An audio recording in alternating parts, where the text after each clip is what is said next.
This dish, y'all, absolutely can be made under $10. And you see all that food. There's more than enough for 4 or 5 adults to have a really nice dinner.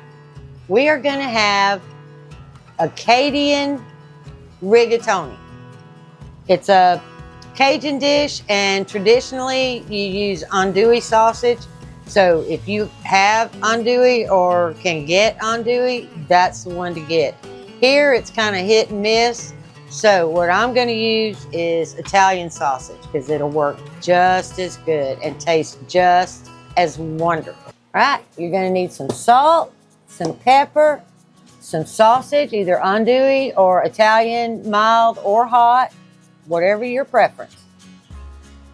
Some garlic, some heavy cream, some Parmesan cheese, a green bell pepper. Now, this one was frozen, but it's still a green red bell pepper, so it works. 2 sticks of celery, 1 good sized onion, some tomato paste, and some rigatoni. I want to welcome you to my kitchen as I am ready to eat. Let's get these ingredients and get them in the pot. All right, I got my water already boiling because like I said, I'm hungry. And we're gonna go ahead and put a box of rigatoni in there. Give that a stir so that my pasta don't stick.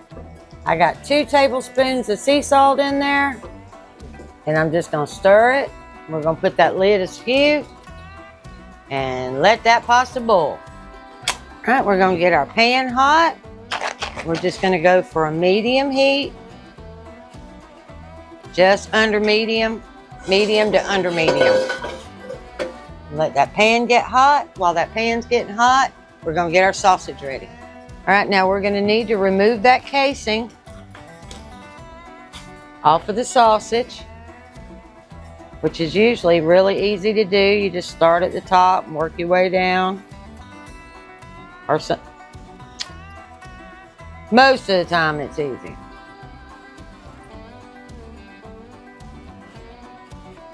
All right, we're just gonna do it the old-fashioned way. Out it comes.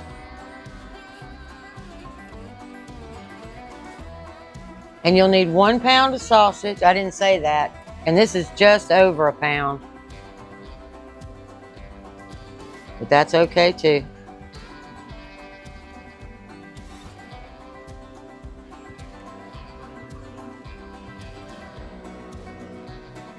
Olive oil was not in the ingredients, and you do not have to do it. But so that I don't have a sticking issue and I don't mind having a little olive oil in my dish, we're gonna put a couple of tablespoons of olive oil. Okay. Just like that. Now we're gonna let that heat up and we're gonna cut that sausage. All right, we're just gonna cut that sausage into small little pieces, you know, just little rounds. Nothing too fancy. We just don't want it all like totally ground up. So in the pan it goes, just like that.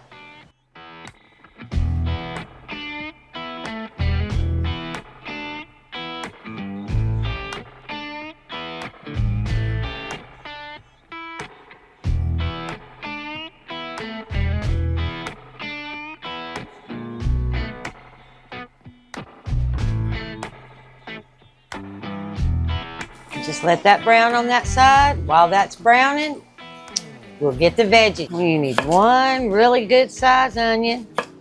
Y'all know I'm kind of partial to Vidalia, so that's what this is. Okay, and I'm not gonna cut this onion real fine, not for this dish. We're just gonna make nice, kind of chunky pieces. You know, most of that's gonna break up, but you get the idea. It's kind of like 3 cuts and then 4 cuts on a big onion, just so you got lots of nice chunky blunky onion.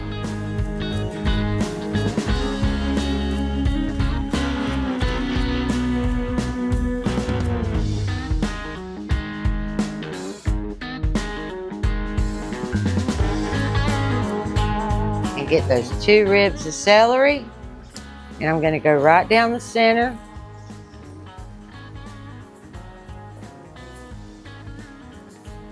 Then I'm just gonna put them together and cut them about the same size as I did those onions.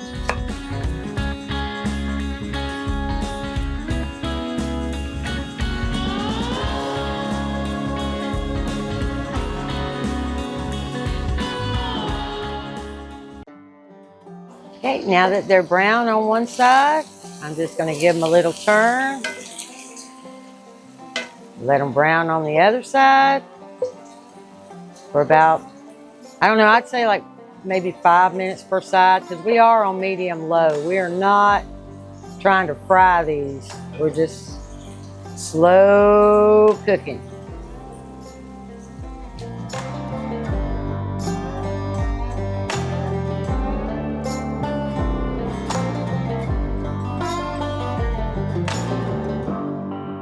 Meat's about halfway done, not all the way done, about halfway. And we're gonna put that bell pepper in there. That celery. And those onions.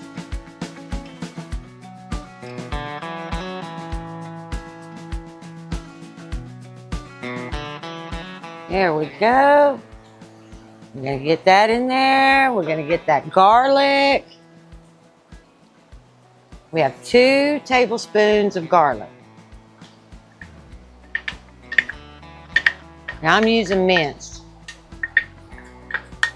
And we're gonna give that a good stir. Get that garlic everywhere.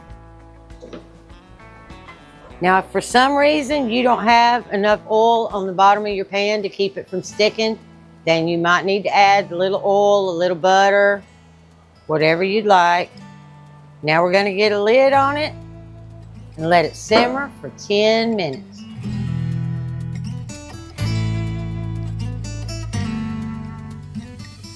Okay, we're gonna get that lid off. It's been 10 minutes.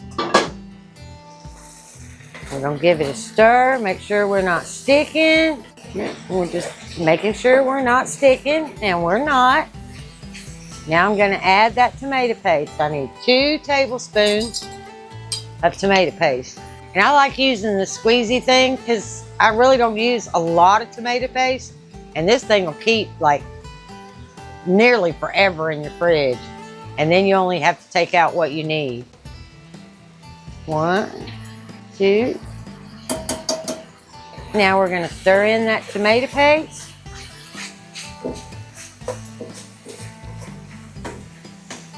Get it all over everything. And that will actually also deglaze your pan. If you did have a little sticking in there, that tomato paste will absolutely deglaze it. Now we're going to grab that heavy cream and we're going to come pour that all in there.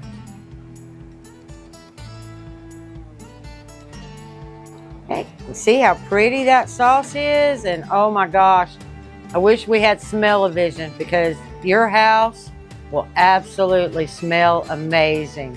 Kids will come running to the table. Now to serve, what you're gonna do is need a really big, pretty bowl. So, we're gonna drop that. Uh-oh. See how dry my rigatoni got? I forgot to put oil in it. But that's okay, because we're fixed to put that sauce on it. In the pot it goes.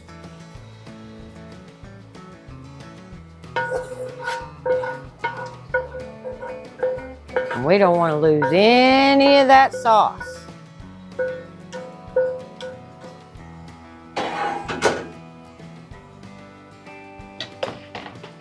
So now we're just going to go in there, loosen up that pasta. Okay, now we're just going to take some of that Parmesan cheese, probably like 1/4 of a cup.